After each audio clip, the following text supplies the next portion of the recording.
the recording. Okay, so quick reminders that now by the end of this lecture, you'll have all of the info that you need to complete homework C6. And so today is the day that the homework C6 is formally assigned, and I think it's due, I don't know, it's about 2 weeks from now. The due date is on Canvas in particular.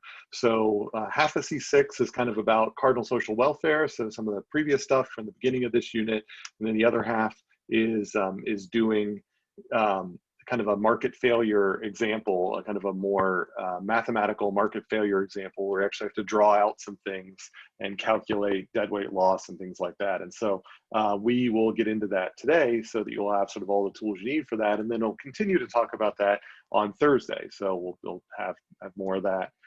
Then Tuesday is, so I guess I could make kind of some notes about this. So I'll just write, homework C6 is available, and you should be ready for it by today. And then Thursday we'll again do more of the stuff, and then Tuesday is normally the day that we would have like a fall break. And so normally that would be a day that would be canceled. Now I can move classes forward and change kind of the original schedule. I kind of like to avoid doing that because I have to go through and manually edit a bunch of due dates in Canvas just to manually revert them the next time I teach this course. And so what I was thinking of is on Tuesday to make an optional lecture where we can continue to work some of these market examples, these kind of more numerical ones, and so that we have some more practice at doing things like calculating things like producer surplus, consumer surplus, deadweight loss, things like that under different market failure conditions. And so that'll be something where I could show up on Tuesday, and I'll send in a Canvas announcement about this. Well, if nobody shows up, then that's fine. I'll just end early. If people do show up and want to work some examples, we can do that, and the session will be recorded for anybody who doesn't show up. And so that's kind of what I'm thinking of doing for what would normally be fall break, but we don't have fall break.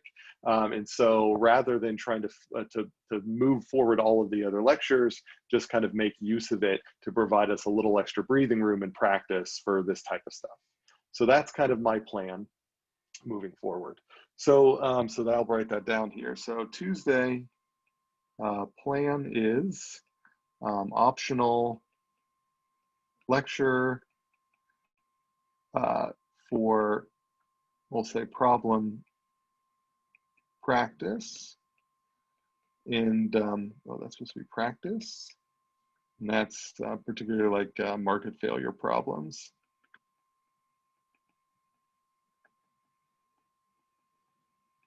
And then if no one shows up,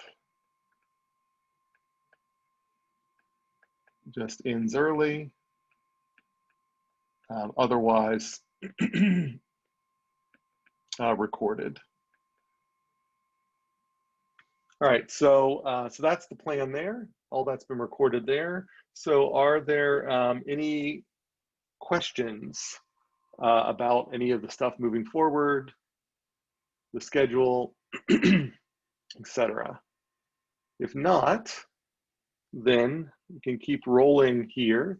So last time, maybe I'll just start on a fresh page here so that it's, I don't know, I guess we can do it here. So last time, we had just finished talking about how we were moving from cardinal social welfare to these kind of Pareto-like frameworks, specifically Kaldor-Hicks, and that allows us to have some ways to think about markets. And so we talked about that markets, the key features of markets is that they are decentralized. And so by decentralized, I mean that there's not an auctioneer where everyone goes to in order to exchange. A market can happen anywhere. So, you can buy a good wherever you bump into somebody who sells that good. It doesn't have to be all in one place, and you can agree on a price, and you can and then you can exchange, you know, money or one good for another good. So its markets are decentralized collections of buyers and sellers. And those buyers we are often referring to as consumers, and sellers, who we often refer to as producers, whose interactions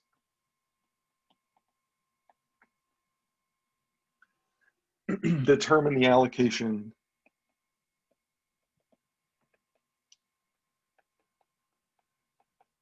of goods, and I guess I should maybe also say, and services and monetary benefits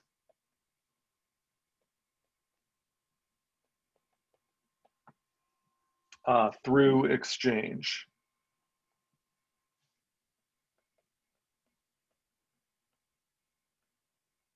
And so there's a lot here that we can unpack. And so the idea here is that if you had a bunch of bread, for example, you could just say that everyone gets a certain amount of bread, and you just give that amount of bread to every person. That is one way to allocate bread. Another way to allocate bread is to allow people to trade bread. And so some people have gone through the process of making the bread, and some people have decided that they don't want to make the bread, but they've done other things that can allow them to trade the bread with those people. So ultimately, this decentralized exchange is one way that you can make sure that bread gets to people, and gets to people in a way where the allocation kind of self-organizes through the market. And so when we think about markets, we think as economists, we think about markets more broadly as one way you can allocate things. It's not just about like, how do we get people to buy and sell stuff? Like the bigger picture is like, there's a bunch of different ways you can allocate stuff throughout a society, and markets are one of those. And as sustainability economists, then what we need to think about is there are certain aspects of human life that maybe are not captured by markets naturally. And so are there ways in which we can think about market-based interventions that can also allocate those things in these ways? And that's kind of what we're going to be talking about here is that a lot of times when people talk about market-based solutions to sustainability problems, it starts sounding like I think a lot of people wouldn't necessarily expect that. They think that like, well, maybe economics should be like counter to environment or counter to conservation. But in reality, if you can look at conservation, you can look at sustainability, all these environmental problems through the lens of economics. And what you find out is actually a lot of these problems are not caused by markets. They're actually caused by there not being enough markets. So it's not that the markets are currently there are causing overconsumption. It's that overconsumption is happening because we've got environmental goods that are being allocated in a non-market-based way. And if those environmental goods were allocated in a market-based way, then we might actually have a better chance of conserving them. And so that's kind of what we're getting into today. All right, so those are markets. And the key aspect to markets we talked about is supply and demand. And so we were saying that the actions of buyers and sellers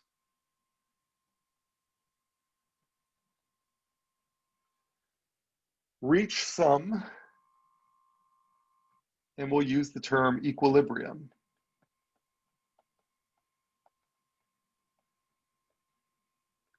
And this equilibrium is a we might also call it a steady state. And by steady state, what I mean is initially, when you just throw all of the goods out there and allow people to start exchanging, there's a lot of exchange and prices are changing and all sorts of things. But eventually, the price of the goods settles down. And you end up getting kind of a steady state exchange where you kind of know exactly, it's not like initially where like there's a bunch of goods were exchanged and then suddenly there were very few goods exchanged. You end up kind of reaching some steady state, some background level of exchange that happens at some sort of stable price. And so we often use this term stable is a term we use that describes an equilibrium that automatically is restored when, or I could say after,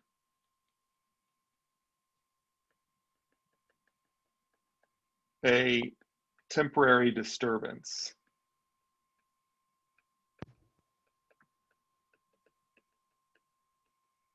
Professor, I got a quick question. Absolutely, go ahead. No, is this stuff right here, right now, this is what we learned last time, or like are we doing like a recap, or is this currently new at the moment? Well, it's a recap. Okay, just It's making I'm sure. done. Yeah. So yeah, we'll get to new stuff in here just in a second. I just want to make sure we're all on the same page. Yeah, I got it. So this word stable, so it has a very precise mathematical definition. I'm not going to go quite into that, but this is sort of a summary of stable. And so this is the term I'm looking for, that like we generally view markets as reaching these stable equilibria, and they particularly do that when our supply and demand curves, which I'll remind us of again, have this nice X shape, where supply is going down where supply is going up and demand is coming down, and where they interact or intersect is one of these stable equilibria, which, and by that I mean that if you were to somehow rock the market by injecting a bunch more goods or something like that, the market would maybe temporarily, the price would shift up or shift down, but then it would eventually settle back down at that stable equilibrium where supply meets demand. So the mathematical picture of this that we're going to now start using over and over again is this axis, these axes where we've got the quantity of a good. So let's say quantity of a good. And this quantity, this could be bread, but this also could be pollution abatement. So, it's any, good that you can think of here. And then we have the dollars per quantity, so that's the unit over here. And so we'll then have our demand curve. So I'll just write demand down here. I'll try to write demand down here. And we then have the supply curve.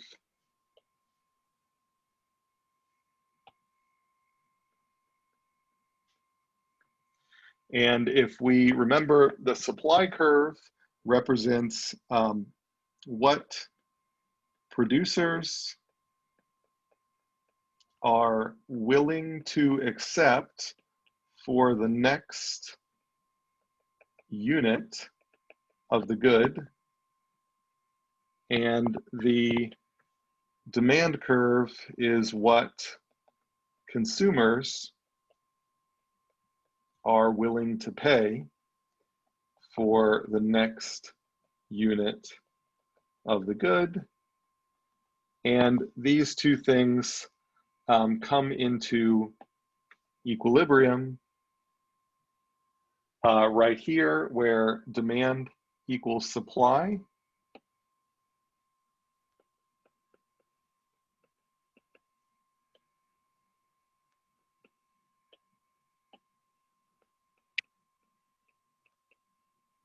And that happens right where they cross.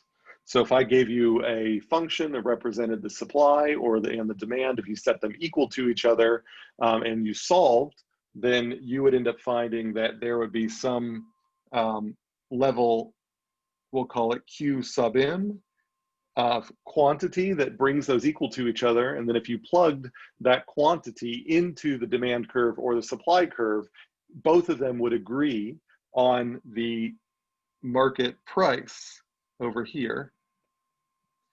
And so we have this allocation. This market equilibrium is a combination, I'll say QM comma PM, that is an equilibrium allocation of goods. It's an equilibrium price and quantity. And so this is just a natural place that when you throw things together into this market, then things kind of settle there. And so that's what we mean by the equilibrium level, or the market. If I just say, what is the market price or the market equilibrium price or the equilibrium price, just those, I'm referring to this PM and QM. It's where supply meets demand. And so this is an allocation of goods and monetary benefits to society. And so this is for, I mean, if we talk about, we know that there's a, if we just remind ourselves that there's this, this choke price that's up here, and this is the market choke price or the total choke price, which means that there is some sucker in the market who's willing to pay that much for this good. That's a lot of money and they're willing to pay it. But once the price goes over that nobody is willing to pay that much for the good. But down here at this lower price here, then there are some people that are willing to pay for this good, but there are others that aren't. And so by setting a price, then and then getting a quantity out, we have made decisions implicitly that we are going to put this much quantity of the good available in the marketplace, available to society, and we are going to distribute it among society to those who are willing to pay this amount over here. So, just saying that there's a market is saying something so much stronger. You're saying that you have allowed a self-organized, decentralized process to decide how much of a particular good is to be produced and who gets it. You are not at a central government level deciding who's doing that. You're letting the market do it. So that's what we mean by it. It's a way to allocate goods. But, so then that brings up, that suggests the question, is this a good allocation? I guess I should put good of goods. There are a bunch of different ways we could choose to allocate this quantity of goods. Is this the best way to do it? Does this meet our societal goals? And so how do we determine that? So, if you think about, if you took history or a microeconomics course, I'm sure you've, heard of Adam Smith and the so-called, invisible hand, which is this basic idea that people driven by their own self-interest, just trading things together should, in the Adam Smith theory, naturally come to an efficient, or I don't want to use the word efficient just yet, but naturally will come to an allocation that is favorable to society. That's what Adam Smith was sort of saying, that there was some invisible hand, not a central government, that was naturally, and we should just trust the invisible hand, that it's always going to work. But, since then, what we found is that there need to be certain conditions in place that ensure that this is a fair or the correct, allocation of goods to society. And in order for us to get there, the first thing we need to sort of say is, well, like what, how do we measure the benefits to society here? And if we just, on this graph here, if I were to just draw a line across at price, then this price represents the benefit that producers are getting for selling their good, and it also represents the cost the consumers are paying for buying that good. So we know that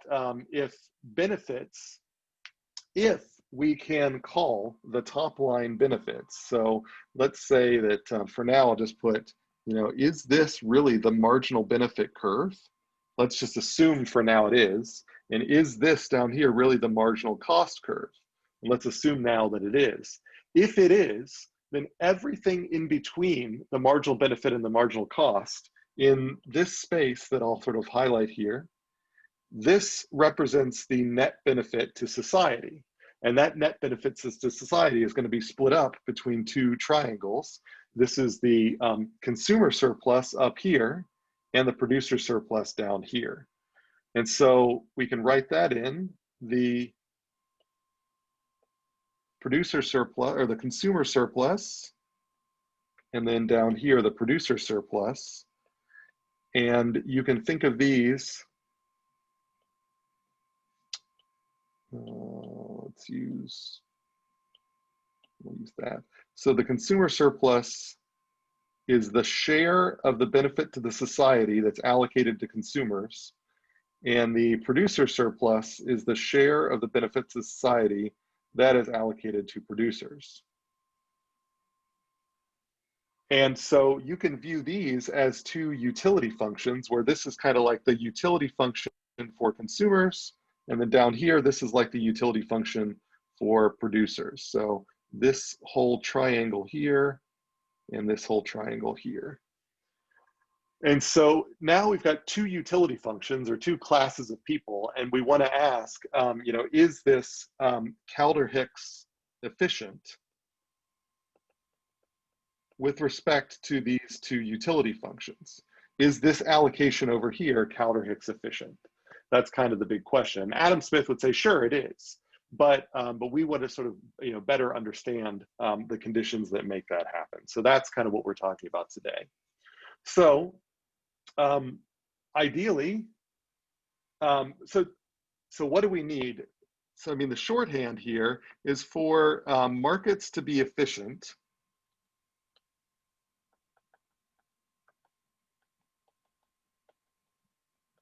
And I'm going to put Kaldor-Hicks here, efficient.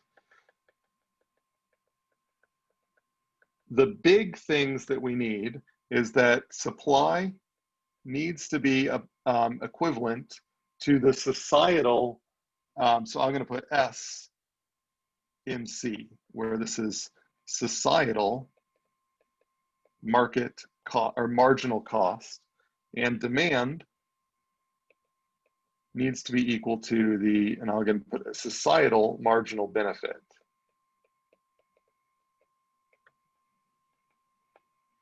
And we'll see what I mean by that as we go through these specific conditions. And so the question is, what do we need to ensure that happens? So how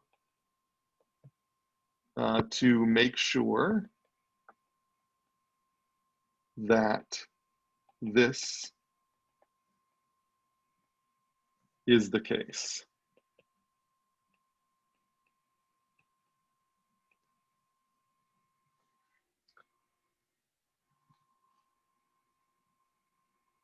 And so the conditions that we need is, the first one we need here is that we need to be sure that markets are, and we're going to use this term, competitive. And so the formal way that we say this is that market participants must take prices as a given. And I'll unpack that statement in just a second. But that's kind of the common way you say this, is that market participants must take prices as given.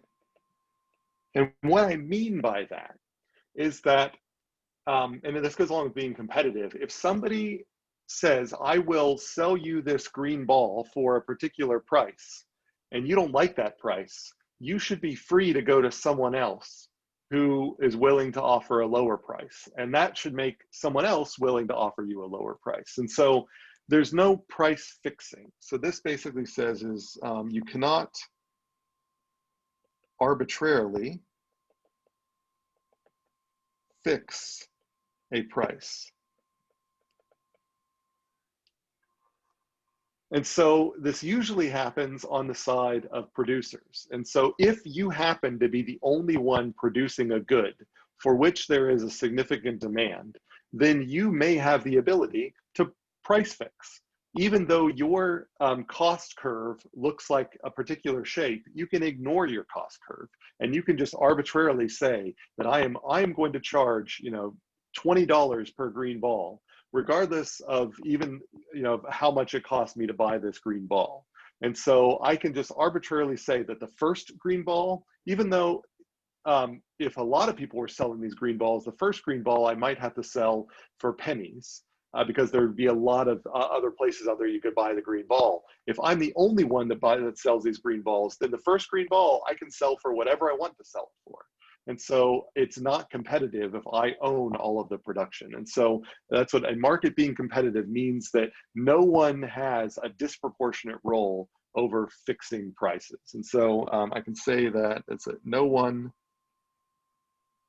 has a disproportionate role or disproportionate influence on prices. And you know, firms, you know, another way to say that is firms and consumers are unable to manipulate prices.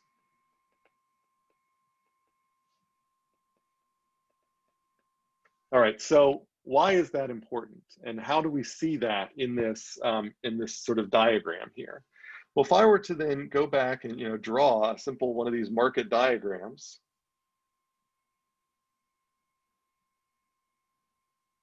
I'm going to draw two just to make sure I leave myself some space.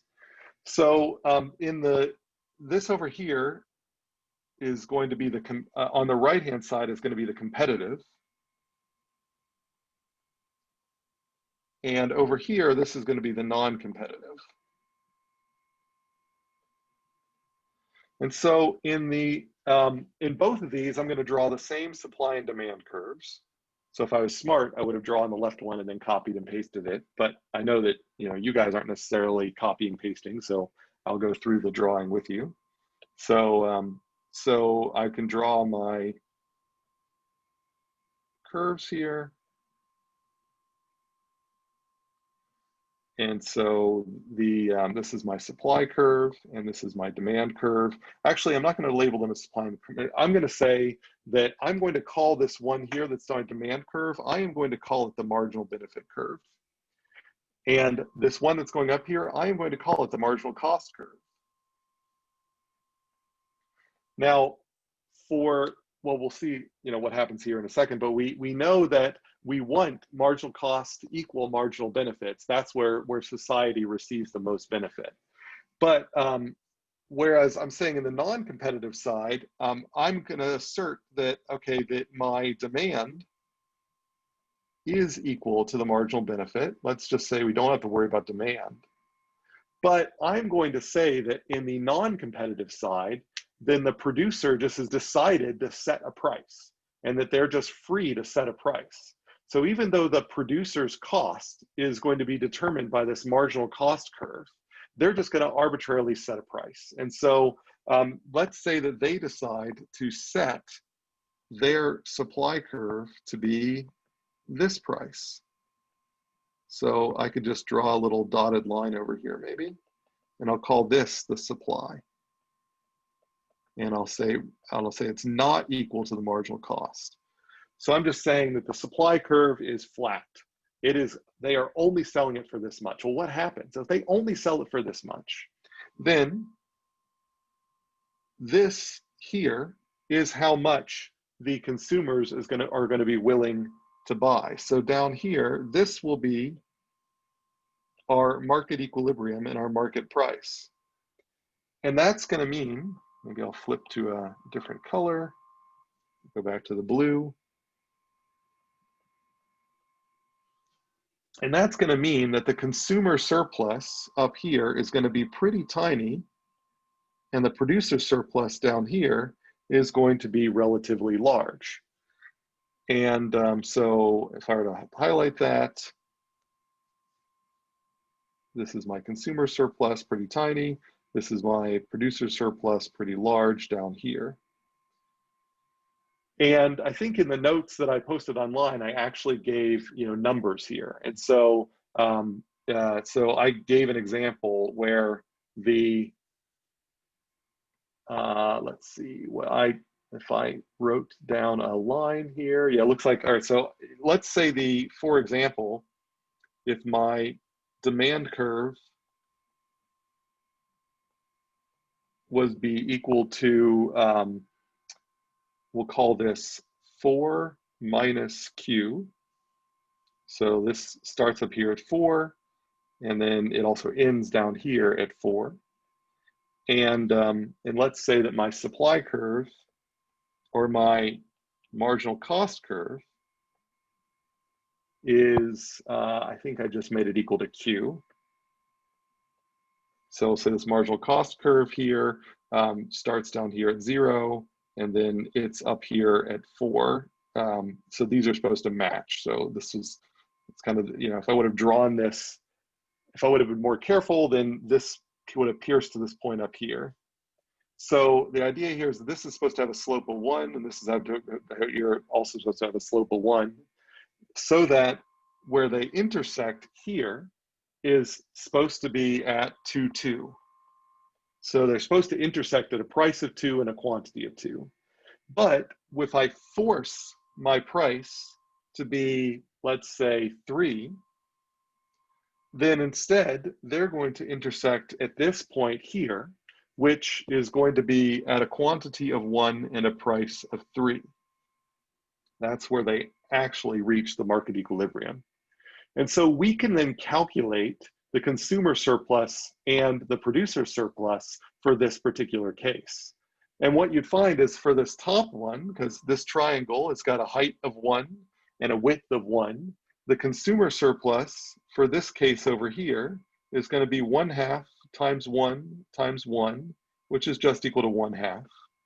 But the producer surplus is this funny looking trapezoid shape down here, which if you'd like, you can split into a rectangle and a triangle. So this rectangle portion that I can put this kind of laser here has got a width of 1 and a height of 2. So this portion of the rectangle is going to be equal to 2.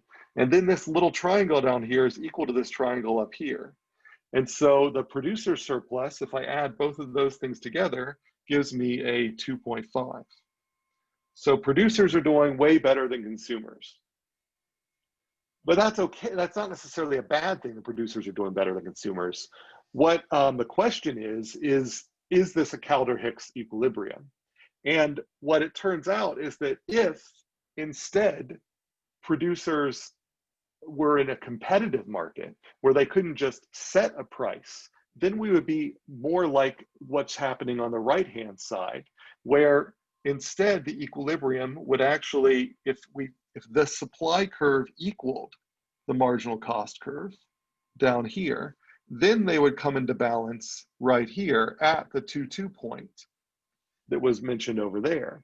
And at that point, the producer surplus and consumer surplus are both equal to CS is equal to PS is equal to 1/2 times a height of the triangle of 2, a width of the triangle of 2, which in this case is just going to be equal to 2.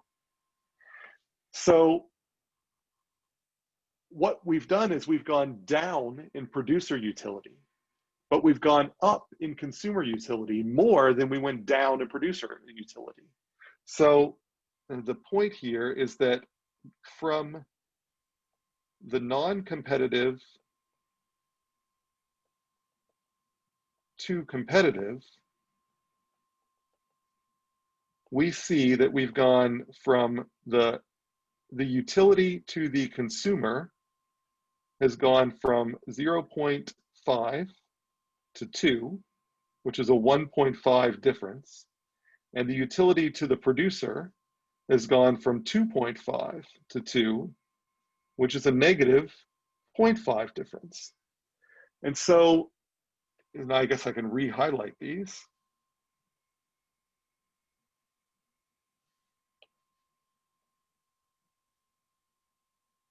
So it turns out that the non-competitive equilibrium was not Kaldor-Hicks efficient. because there was a way for us to adjust the price to bring more utility to the consumers, so much so that the utility lost to the producers was dwarfed by it. So this over here indicates that this change was a Kaldor-Hicks improvement. So I guess I could draw this.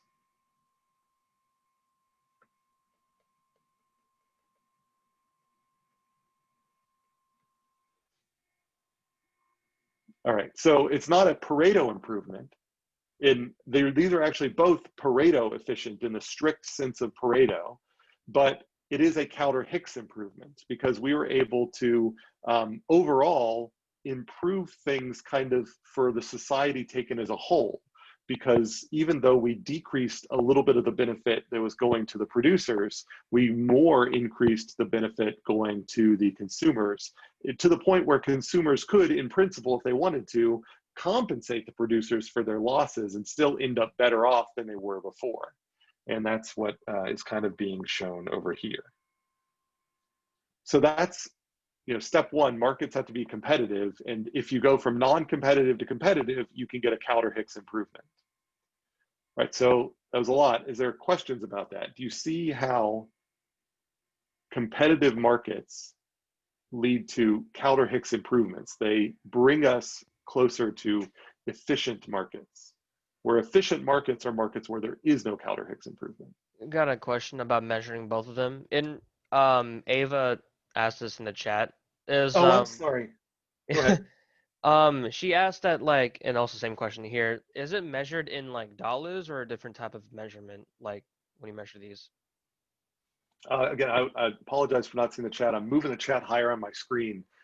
So that's an excellent question. So this is because these areas are measured in dollars, and I guess I could have put, again, my units here, is that the demand and supply curves are measured in dollars per unit quantity. And so the area underneath them is going to be the units on the y-axis times the units on the x-axis, which gets rid of the quantity. So these are measured in dollars.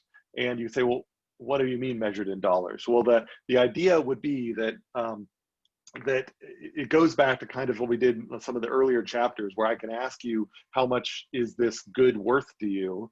And we can sort of accumulate, okay, if every unit of the good is worth this much and you have this many units, then I can then accumulate that if I have 50 green balls, I can actually calculate how many dollars worth those 50 green balls are to you. And that's kind of what this consumer surplus is the accumulated benefit across all of the consumers in the market for having access to these goods. I don't have the money available, but I have the bread. So the bread is worth the money that I lost to get the bread. Okay, so what our main goal for Kaldor-Hicks is to make sure that marginal cost equals marginal benefit in Kaldor-Hicks? Well, it just so happens that that when your marginal benefit equals your marginal cost, there will not be any Kaldor-Hicks improvements you can make in a market system. And so I could have also reformulated this problem in terms of strict utilitarianism. Like I could have said that we have a cardinal welfare function, which is UP plus UC so I meant to say cardinal social welfare function. That would be an alternative way to come to the same result. So the cardinal social welfare function could have been this thing here, which is just total utility. And then that's another way of saying that, like, well, the total utility here is only 3, and the total utility here is 4. And so if we care about total utility, then this also was a good way to view it. But we prefer using the Kaldor-Hicks framework because it's kind of a more objective way to get to the same thing. And most of the time they're going to agree at equilibrium, but kind of how you get there is going to be a little bit different, if that makes sense. Yeah, I think so. All right, thank you. Okay. Let me make sure there are other questions. Oh, so there's a question. Do we want no? We actually we like both consumer and producer surplus. Society is made of both consumers and producers, and so it's not that we want to reduce the producer surplus. That's not wasn't the lesson that I was trying to impart here. The lesson here was that with a little bit of a reduction in how good the producers are doing, we can greatly increase how well the consumers are doing. And so they're still at the efficient equilibrium. Producers are still doing quite well. They're just not doing quite as well as they were at the non-competitive equilibrium. So at the competitive equilibrium, both consumers and producers are getting a lot of benefit. It just so happens in this particular problem, they're both getting an equal amount of benefit. That won't necessarily happen all the time, depending on the shapes of all these curves and so on. But when we have these linear curves, that happens to be that you end up kind of sharing this equally. But you can imagine that if your actual marginal cost curve was kind of curvy shaped and your marginal benefits curve was another type of curvy shape, you could imagine equilibria where even though it was where the marginal cost equals the marginal benefit, the producer surplus would not be equal to the consumer surplus. So if I were to draw that with a laser pointer, if this was kind of curved up and if this was kind of curved down, they might intersect somewhere here, and the areas, the producer surplus and the consumer surplus would be a different shape, and they'd have different amounts. So that makes sense. We're trying to balance our societal benefits between our consumers and producers. That's a kind of Kaldor-Hicks idea. All right, so that right there is what you normally would talk about in a microeconomics course. You'd focus on this competitive aspect of markets. And it turns out, this is important. Oh, and I guess I should mention one more thing that I almost forgot. Notice there's this region of the triangle, which is lost social welfare. That lost social welfare is what we refer to as deadweight loss.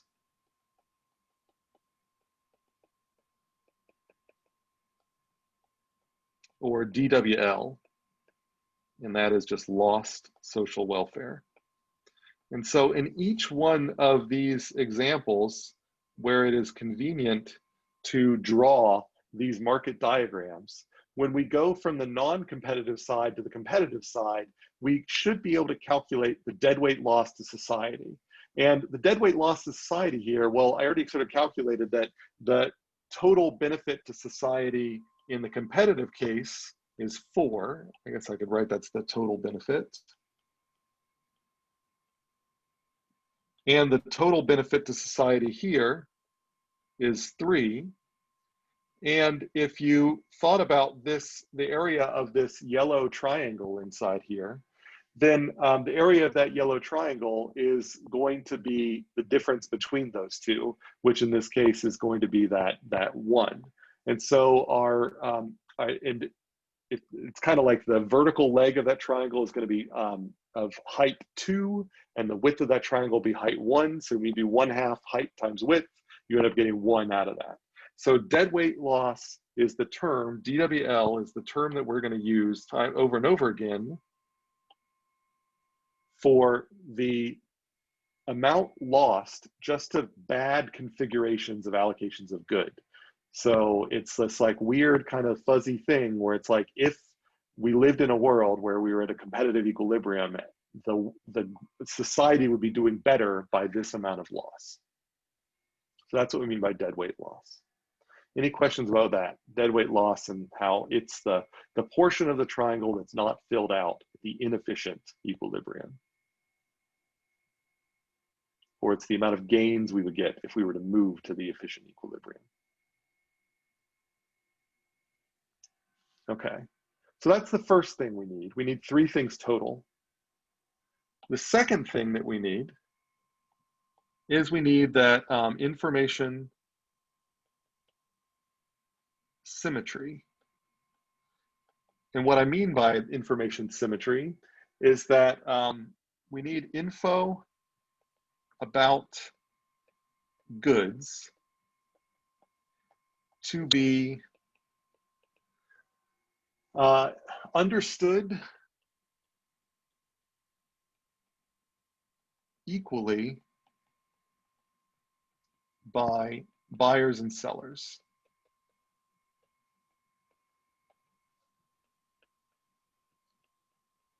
And this helps to ensure that, for example, the perceived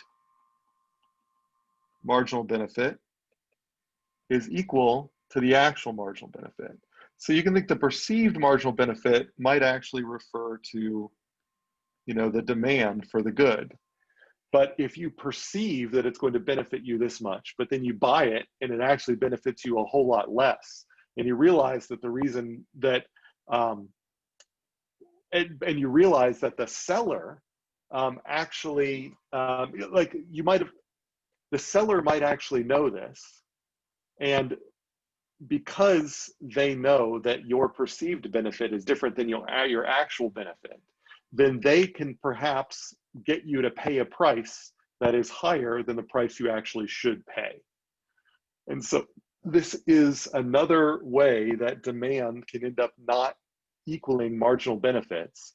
And you can probably cook up examples where costs, where supply is not necessarily equal to the actual marginal cost, but that's more the kind of third case. So this is primarily focused in these demand type examples. So can anybody think of examples of this where the buyer and seller have a different relationship to information about the goods?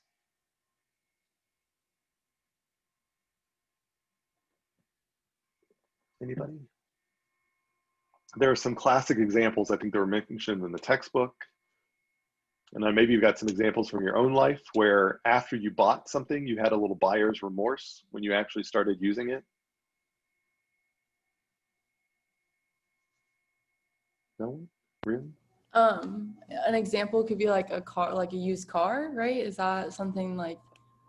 That is the classic example. Yeah, I remember that from the reading, which honestly, they've been really helpful. Good, good.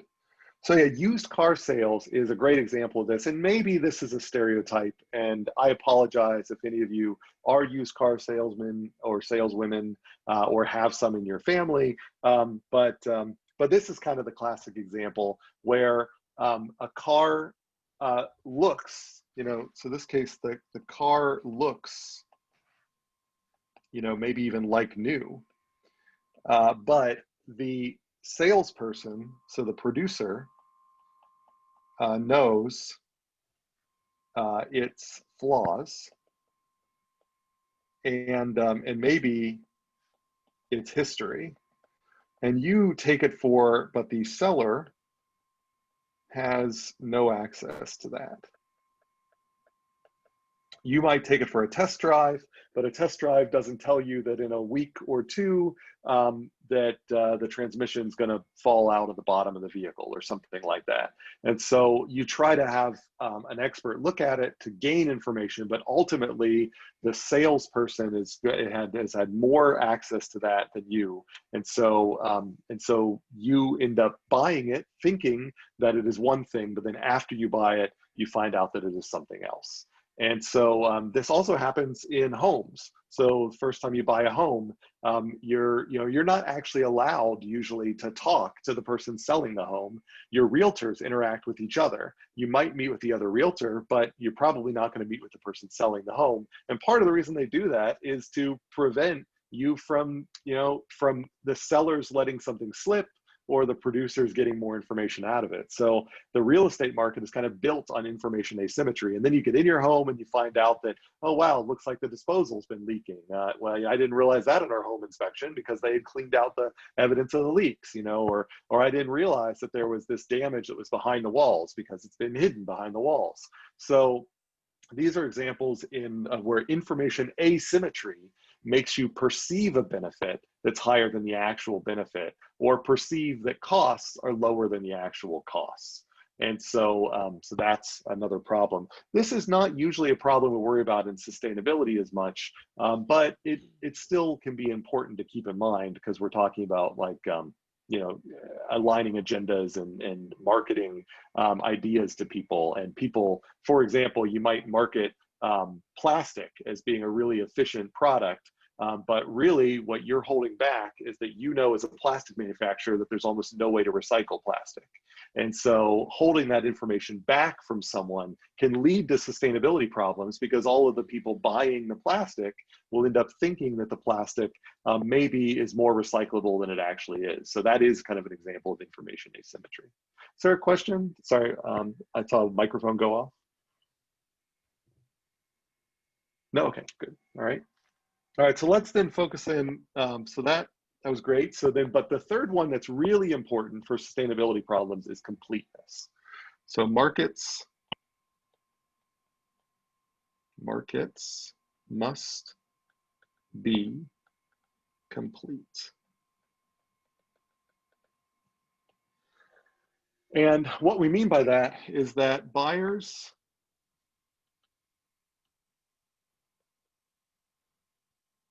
and sellers must pay all production costs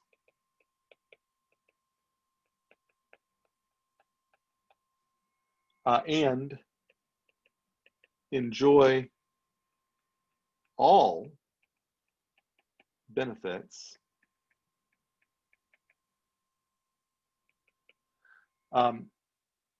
and so what we mean by that is that if you're producing a good and someone else pays a cost, every time you choose to produce that good, the cost that someone else is paying is not going to go into your decision making. And so that is an incomplete market. Likewise, if you receive benefits for a good that you're not paying for, you just get them for free, then that is also going to be an incomplete market. And so I can actually demonstrate both of those things with pollution. So you can imagine that carbon dioxide, is let's think about CO2. It happens for both sides of this. So on the emission side of things, you can have that on production, you have CO2 emissions are globally costly, but only a small fraction of that cost is felt by CO2 producers. And so this is an example where the private marginal cost is not equal to the societal marginal cost. So those making decisions about emitting CO2 are not actually feeling the costs that they're putting there. The costs might not even be, like the costs might be paid by someone miles away, or miles and hours, or days, or months away. And so we're not just talking about costs paid by people, other people in the current time at a different space, but even other people in other times. If they're paying the costs for your consumption now, then it is not a complete market. This also goes on the side of goods. So this is, that was the cost example. But if we think in terms of abatement, then we can talk about, emissions, or I'll say pollution abatement, for example. Remember, pollution abatement is a good that is felt by all, even those who do not contribute to securing it. And so you got 5 factories all down a line. 4 of them decide to install scrubbers, so they have purchased abatement. The 5th one doesn't. The 5th one continues to emit, just like the other 4 factories do. The 5th one enjoys all the benefits of that abatement. And the benefits could be, benefits to the local air quality. They could also be that because the local air quality has gotten better, that maybe there are maybe there are local regulations that now the fifth one doesn't have to worry about because the global air quality has gotten better. And so in that case, you get this kind of free rider problem where the fifth one has no incentive to actually spend more on the abatement because it is enjoying all the benefits of the other ones who've done that abatement. So that's just the kind of CO2 example, but I think you can think of lots of other examples that are even outside of the environmental realm. Your neighbor installs a really nice front yard landscaping that actually makes the rest of your cul-de-sac look better. And so you end up, the value of your house goes up because your neighbor has invested in making your cul-de-sac look better. Well, that is a positive benefit that you didn't pay for that you're getting from all of your neighbor's investment. So, there's lots of cases of positive externalities and negative externalities. And so this here is an example of a negative externality. And this down here is the example of a positive externality. And so this term externality is just a cost or benefit that is external to the decision-making of the participants, regardless of the buyers or sellers. So I guess I should write that on a separate page here. Externality is a term you should become very familiar with. And we can say this is a cost or benefit that is external to the decision making or to the decision maker.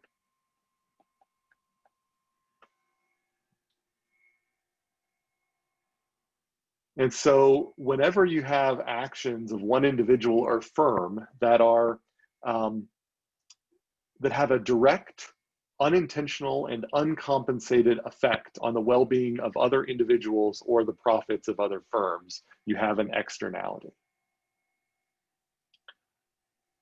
So, if you want some other examples, then I can say like, there's a cost felt by those around a smoker in a public space because the smoker can smoke and is imparting a cost to others. So the others were not involved in that decision. And or if you like something a little larger scale, you can say hydroelectric dam. So a hydroelectric dam puts a cost on salmon fisheries. So the hydroelectric people, they're not in the salmon business. They don't need to think about the salmon business, right? So the hydroelectric dam, they put up their dam and they start generating electricity. That sounds like a good thing. But downstream, it is going to affect the livelihood of salmon fisheries. And so, so that's an example where because they weren't thinking about the salmon fisheries, but there was this environmental impact, then that's why we have things like environmental impact statements.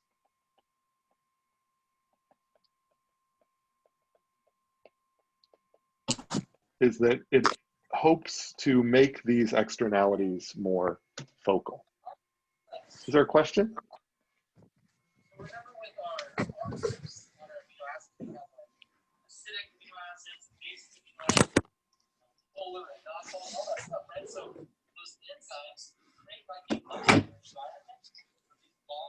No sex for a week.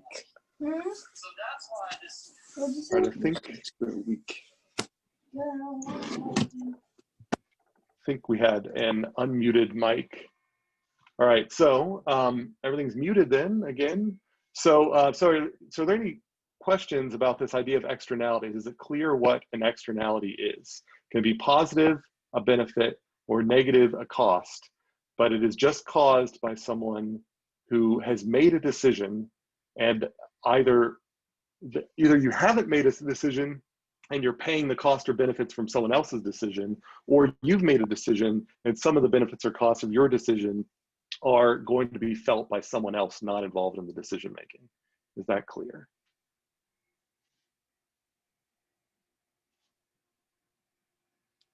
All right. So so then how do externalities lead to deadweight loss? And so this is a graph that you should become pretty familiar with, and I think you'll have some practice with on your homework. And so if we go back to thinking about this curve, or these market curves,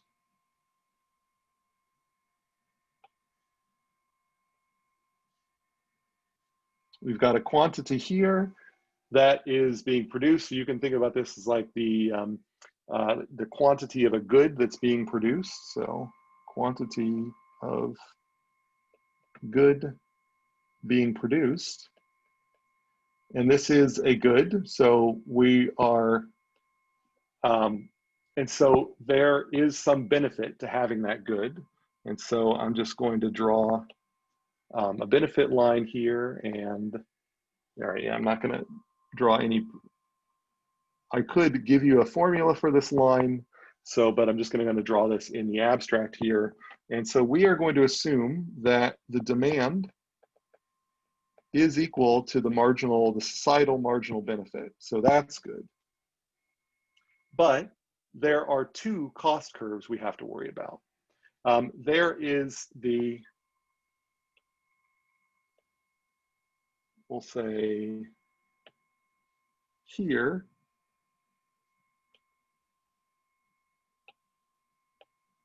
we have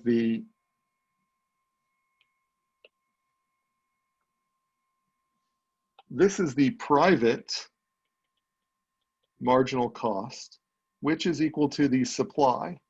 So this is how much it actually costs the supplier just locally, how much the supplier notes on their books, how much it costs to supply this good. And so it increases over time, as we've discussed in the past, and we reach some market equilibrium that is right here. So that right there is going to be the equilibrium quantity, and this will be the equilibrium price. That is actually what's going to happen. But the problem here is that there is an additional cost paid to society, or paid by society, that we're going to put down here, that I'm going to call the marginal damage.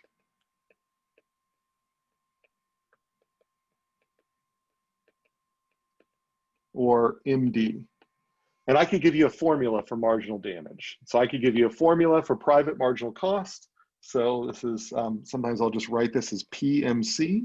I could give you a formula for marginal damage. I could give you a formula for marginal benefit or demand. And you could find where all these things intersect, okay?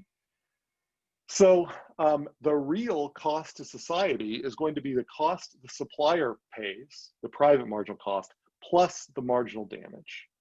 And so there is a real cost to society, which I can draw up here, which is the SMC, or the societal marginal cost. And here the SMC is just equal to the PMC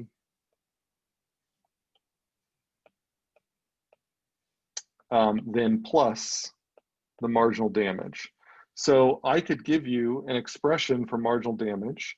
I could give you an expression for private marginal cost, and you could add all those things together, and you would get an expression for societal marginal cost. And then that would give you this third line. That line is what the marginal cost, that is what the supply curve should be. That in a perfect world is what the supply curve would be if the supplier would actually, if the producer would internalize all the costs that they're putting on the environment. So you can think of the marginal damage curve over here as being, so example, the marginal damage might be pollution emitted into air. If the supplier actually felt all of the damages that are just being released into the air, then their marginal cost curve would shift up to the purple curve, to the societal marginal cost, but they don't. And because they don't, and that's lost, then they only see on their books the red curve. Now, if it was that perfect world where they felt it all, then this point over here, that would be the Q star, and this here would be the P star. And so this Q star, P star is the socially efficient equilibrium. Whereas the other one is just the market equilibrium. So I can say this QM, PM is the market equilibrium. Another quick question about the this graph Sure. of externalities. So so with the marginal damage, is this insinuating that this is a negative externality? That's right. This is a negative externality because it is a cost paid by someone else. Yeah, so but if it were to be a positive externality, would that mean that SMC would be lower? I'll show you a positive externality on Thursday, which would be kind of like a public goods example. Okay, got it. All right, so for this negative externality, then what we can do is we can look at this and we can say, all right, so the producer surplus, so remember they're actually producing way more than they should, and they're at a price way less than they should. So if it was socially efficient, it would be this, how to sort of say this? Well, okay, maybe I'll just draw the lines here. So so this, I guess I'll just write here that this is the price is too low and the quantity is too much.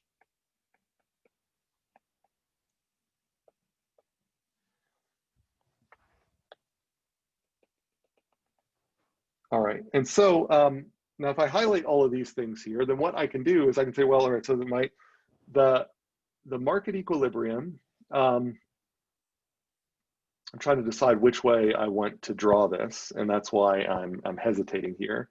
So if we were to imagine things were at the market equilibrium, so at the socially efficient equilibrium. So if things were at the socially efficient equilibrium, then this area that I'm highlighting here,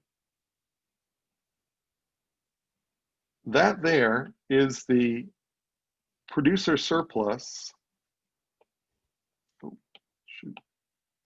That area right there is the producer surplus at the socially efficient equilibrium. And the area above it here, this here is the consumer surplus at the efficient equilibrium as well. Is that area there. And so if we were to ask producers to pay, to charge a higher price, then the producers would say, why would we charge that higher price? Because they're tempted, because they could say we can end up increasing our producer surplus and we can actually provide more goods to the consumer. We can actually increase the consumer surplus if we just lower the price from the socially efficient one. So if I was trying to get them to set their prices at P star, then they're going to resist me and say, no, we want to set our prices at PM. And so this orange area, I guess I'll make it orange area underneath here, this area here, this represents that temptation. So you can view this as the lost CS and PS at the efficient equilibrium. So this is the stuff that on the books, on the accounting books, this actually looks like what they're losing by not charging a lower price, if you were to manage to force them to charge a higher price. And you might say, well, it looks, you know, like so why don't you just let them charge the lower price and produce more? Well, the triangle above that, so if I were to maybe highlight that in, maybe I'll do gray. The triangle above this here, this is the deadweight loss to society.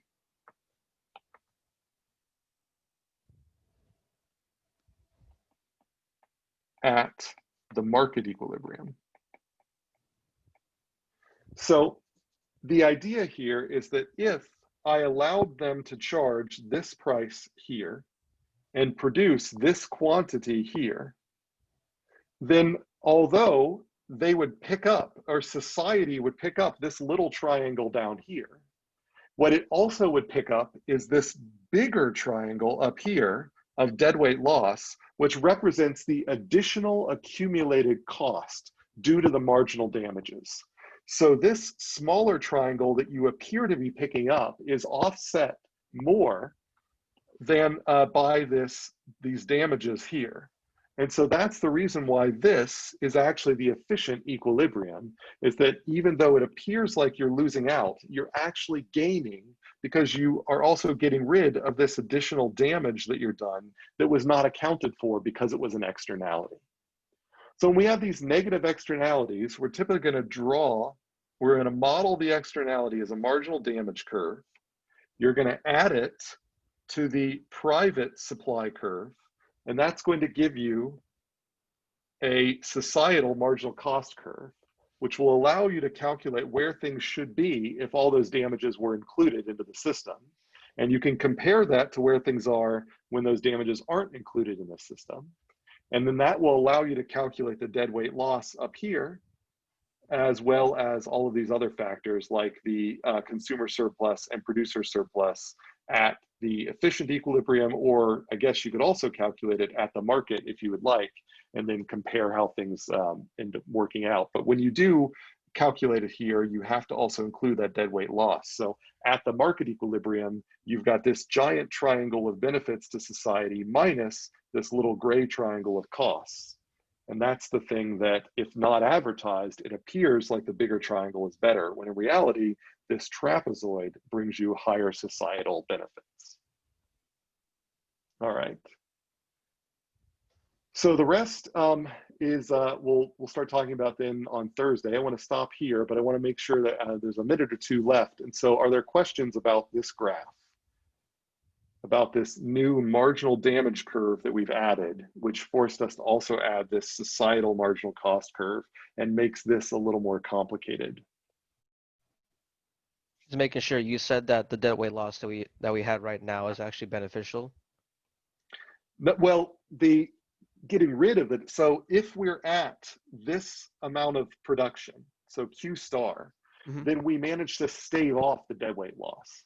Okay. And so that's what I'm sort of saying, is that if you didn't think about this, you might say, let's produce more. Let's just go to here. But when you go to here, you're not only picking up this lower triangle, you're also picking up this upper triangle, which is a negative, or it's a cost to society. Okay, got it. Thank you. Yeah, remember, whenever the marginal benefit and marginal cost curves cross, the areas on the right-hand side of the cross are negative. So on the left-hand side are positive, on the right-hand side are negative. And that's why if this is actually the marginal benefit, marginal cost cross, then this gray area is taking away, not adding. Any other questions? All right. So, sorry, then let's then end with an attendance question. And so I'll put the link in the chat as well.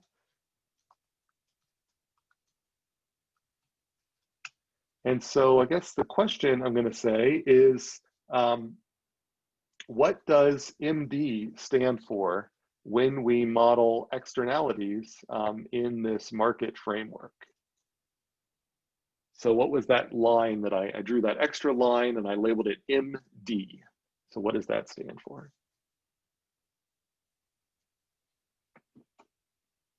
And otherwise, that's all I've got for you today. So if you'd like, you can leave. If you've got any other questions, I'm happy to stick around for a few minutes.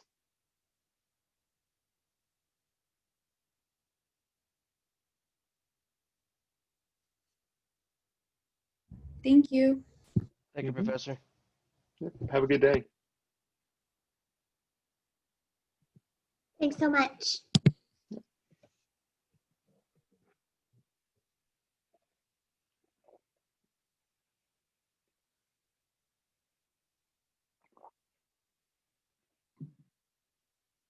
All right. Well, if there's no other questions, then I'll go ahead and end the meeting.